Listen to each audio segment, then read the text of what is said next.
Et là aujourd'hui, un sujet ô combien important, une question qu'on a du mal à se poser, ou du moins on se questionne pas assez là-dessus. Est-ce que cette femme qui se marie est une épouse avant d'être une kenne, ou plutôt une kenne avant d'être une épouse? Et ça, c'est un sujet qu'on va évoquer encore et toujours avec Ilef Gertile. Salam. Salam, ça va Ilef? Alhamdulillah. Eh bien écoute, aujourd'hui on parle du sujet de kenne, l'épouse. Est-ce qu'on est kenne avant d'être une épouse ou épouse avant d'être une kenne? Alors, on est une épouse avant d'être une ken. Mais c'est aussi, quand on rentre dans une famille, on a les deux postures. On a la posture d'épouse et aussi on est une ken. On parlait dans un sujet où on disait que c'est le mariage de deux êtres, mais c'est aussi le mariage entre deux familles. Exactement. Ce sont deux lignées qui se côtoient et c'est une ashra de, j'allais dire, de deux clans. C'est ça. C'est effectivement ça. C'est deux familles bishita ashro à travers les époux. C'est ça. On voit souvent ici à Zarzis, alors je ne sais pas si c'est une thématique seulement liée à Zarzis ou c'est un peu en Afrique, Mhm. et je pense que c'est aussi en Afrique parce qu'on Je le pense voit. que je pense que c'est mondial. Ouais, ça doit Hein. être mondial, ouais, Ça totalement. doit être mondial. Hein. Mm. Le statut d'épouse et de belle-fille, Mm. c'est une histoire universelle. Hein. C'est ça. Et c'est une dimension qui est parfois évidemment difficile à vivre pour la femme. Et Mhm. là, on y retourne et on revient toujours en fait à ce point central qui est en fait un devoir et on va dire une mission qui est très importante, celle de l'homme, Mhm. que de pouvoir aussi jongler entre... C'est un cœur aussi qui est déchiré entre deux parties. Et comment en fait satisfaire une famille et satisfaire une femme. Entre l'amour d'une famille et l'amour de la sienne, comment on fait en fait Je pour... Je pense pas qu'il faille privilégier l'un à l'autre. C'est vraiment une question de droit et de devoir. كل واحد باش تعطيه حقه en fait. Il n'y a pas à privilégier ma famille au détriment de ma femme et vice-versa.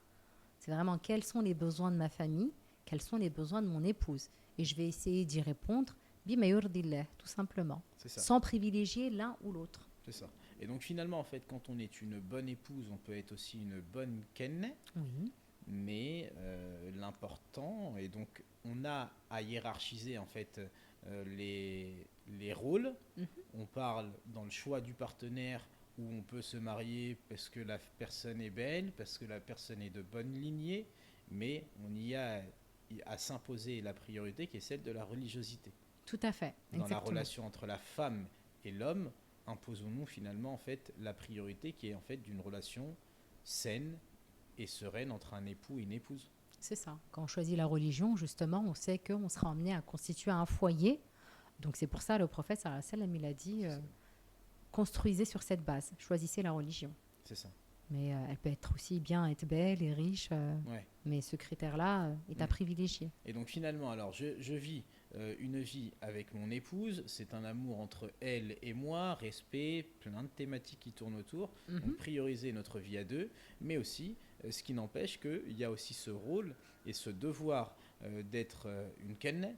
On Oui. on n'en fait pas peut-être, certains ont tendance à dire أخذها باش ترضي أهله ولا باش تطيب لأهله.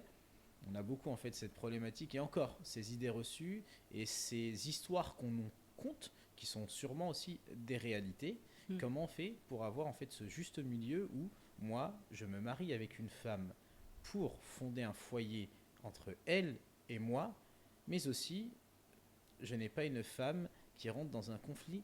Mais non, Oui, c'est ça. Alors, faut savoir, ça dépend dans le contexte dans lequel on se situe. Par exemple, en Europe, on est vraiment dans une autre configuration. Voilà, on est emmené à vivre, je veux dire, la famille, c'est un cercle très restreint. C'est souvent, il est constitué ce foyer de l'homme, de la femme et des enfants. Et les beaux-parents sont souvent loin ou bien à l'étranger. Ça, c'est une configuration autre. Maintenant, dans le cas de figure où on est au bled, par exemple, la Aïchine Fijirgis, enfin au Futouns, c'est autre chose. Souvent, on vit pas très loin de la belle famille. Donc, il faut déjà commencer par clarifier la chose. Quand on se marie, euh, la femme a pour rôle de satisfaire son mari. Ça, c'est la première des choses. C'est ça. N'empêche que nous, c'est fait de façon implicite. Mhm. D'accord. Donc, J'ai envie de dire, on vit un peu ce système un peu tribal. Oui, Donc le fait de préparer à manger, d'être présent, tout ça, c'est un peu, je dirais, naturel. oui, Alors que ce n'est pas une obligation. oui. Quand je me marie avec une femme, c'est pas pour préparer à manger. Si elle le veut, c'est tant mieux et c'est très bien et c'est tout à son honneur que de le faire, mais c'est pas une obligation en islam. Ça fait partie quand même d'une certaine stabilité. Aujourd'hui, quand l'homme travaille à ses devoirs de ramener donc le pain à la maison, il Mhm. est de toute évidence que trouver un plat prêt à la maison, C'est sûr. ça permet peut-être une certaine stabilité. Alors il y a des gens qui sont beaucoup plus difficiles sur l'attente du repas, d'autres Oui, beaucoup c'est ça. moins. Après, la femme, voilà, bien sûr qu'elle a préparé à manger pour son mari. C'est pas, j'allais dire, c'est pas une obligation, mais évidemment, je trouve mais dans le sens où elle n'est pas faite uniquement que pour ça ou pour nourrir, par exemple, la belle famille. Mm, C'est pas une obligation. Si elle le veut, encore une fois, c'est très bien. mm, Et c'est tant mieux pour elle. Je veux dire, elle est gagnante, mm, mais c'est pas une obligation. mm. Bah, je C'est pense qu'ils ont عملوا كأنه pour qu'elle assume ce devoir, enfin, cette obligation.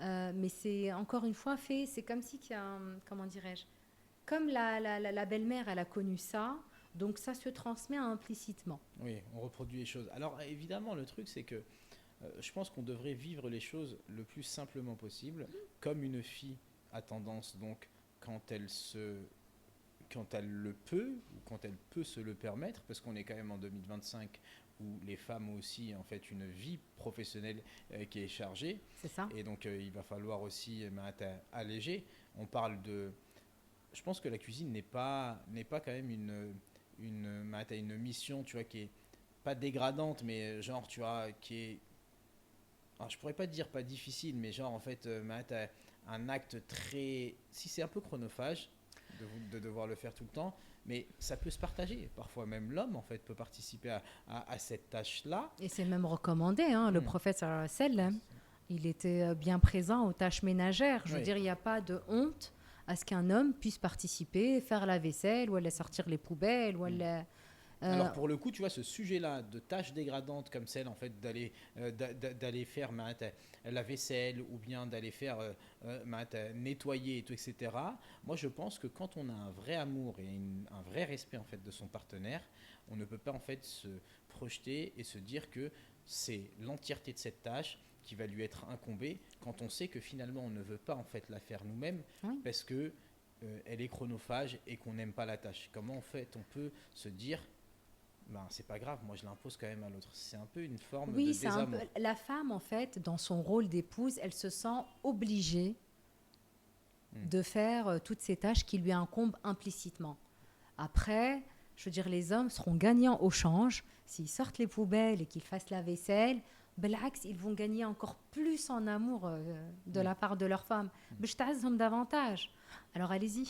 Et c'est ça en fait. Donc finalement en fait, ديما الحكايه معناتها مربوطه بالنيه معناتها la lecture. معناتها quand on a en face de soi une partenaire qui تشحلة بيه, tu vois, parce que dire واللي هي مش ah non mais toi tu fais et limite c'est comme un peu tu vois cette addition qu'on va se partager Oui, au resto. Non, tu vois, keep it simple, on travaille ensemble, on vit ensemble on et est quand une en fait je équipe. peux te faciliter les choses, facilitons-nous les choses. C'est ça. Il y a un sujet par contre que tu as évoqué juste avant, c'est cette vie en fait en communauté avec la belle famille. Et Mhm, là c'est un sujet aussi qui est important ici. mhm. Donc sur ce rôle d'épouse et de ken, la proximité en fait, parfois on vit dans la même maison, Mm. parfois on vit juste au-dessus ou juste à côté. Comment en fait on fait pour ne pas mélanger les choses et garder une certaine intimité entre un mari et une femme. Alors je dirais que quand on est emmené à vivre au sein d'un même environnement très très proche, les tensions seront toujours présentes. Les conflits aussi. On ne va pas y échapper. C'est pas un monde des bisounours. C'est ça. D'accord. Maintenant, il faut avoir cette honnêteté et cette réalité qui est dit mais de clarifier son intention. Hatta quand j'ai des tensions, euh, des fois c'est bien de se retirer. Alors quand la personne se retire parce qu'elle sent qu'elle a un trop plein, à l'autre partie, où elle a des personnes qui cohabitent, de comprendre que des fois, une personne, une canne, elle n'a pas forcément envie de descendre, boire le thé. Voilà, souvent, في جرجيس عندنا كتاي en fin d'après-midi, des fois, elle a juste envie d'être seule. شبه ما هبطتش شبه اليوم. ما هبطتش متغششة. Finalement, peut-être que alors on va rentrer dans des comment dire, dans des imaginaires très poussés. Ça va être, on va créer des scénarios en fait. Ah, je pense qu'elle n'est pas descendue parce que j'ai dit telle ou telle parole, et voilà, et les choses elles font faire que de s'amplifier, et puis il va y avoir une histoire alors qu'il n'y avait pas lieu d'être. Ça se trouve elle était juste fatiguée Ouais. parce qu'elle a passé une mauvaise nuit et qu'elle a envie de parler à personne cet Moi, après-midi. je rigole parce que ça me fait penser à un truc, tu vois. Je sais pas si c'est comme ça qu'on le dit. شبه شنون هاي في السمي, c'est ça? Voilà, je vais chez le FSMI ou je vais complètement مطفيتنا. Non, ça se trouve il y a rien. Ouais. Alors qu'on arrête de créer des histoires là où il y en a pas. C'est vrai. Et il y a cette espèce de, je dis encore une fois, hein, c'est très implicite chez nous, le fait de devoir pointer. C'est comme si c'était un peu une obligation, tu vois, de venir boire le thé. Est-ce que c'est un peu une cérémonie? Non, pas forcément. Ouais. Des fois, j'ai pas envie de boire le thé. En fait, alors, ce qui est important. Il faut respecter ça, en fait. C'est Voilà, vrai. l'idée, elle est de respecter l'état de l'autre et de pouvoir cohabiter ensemble sans créer des problèmes inutiles, là où il n'y en a pas. Ouais, Là où il n'y en a pas, vraiment. Ouais, c'est vrai, je suis d'accord. Mais en fait, ce qui est assez important ici, c'est que on peut se faciliter les choses. La clé, en fait, dans tout ça, c'est la discussion, c'est l'échange, c'est désamorcer, en fait, avant. Alors, voir arriver le problème et donc le désamorcer avant tout et permettre, en fait, la discussion saine, apaisée. C'est aussi ne pas trop rationaliser les choses parce que on se met des nœuds directement dans le cerveau, mais il y a une réalité aujourd'hui. Ce sont des choses qui arrivent, ce sont des choses qui arrivent beaucoup trop souvent ici. Ce sont des idées reçues, des a priori que de part et d'autre nous avons, et c'est pour ça qu'on se doit en fait de décomposer les choses. Et aujourd'hui, l'idée d'évoquer ces sujets ô combien polémiques ici, c'est de pouvoir en fait se dire mais il n'y a rien vraiment de grave si on sait en fait comment comment en fait évoquer les choses. Et moi, je donne un exemple, tu vois, souvent, c'est que quand j'ai à discuter avec une femme et on discute de, finalement, on avance et on discute d'où on va vivre, hein, parlons par exemple ici de Zarzis, moi, je vis avec mes parents. Donc, c'est vivre en fait chez mes parents. Alors, de toute évidence, alors il y a la possibilité donc de vivre au-dessus ou de vivre en communauté en bas. Ce sont des points qui sont, qu'on appelle ça, sujets à tension. C'est évidemment certain, on le sait, en fait, quand on vit en communauté, Oui. c'est un moyen de tension.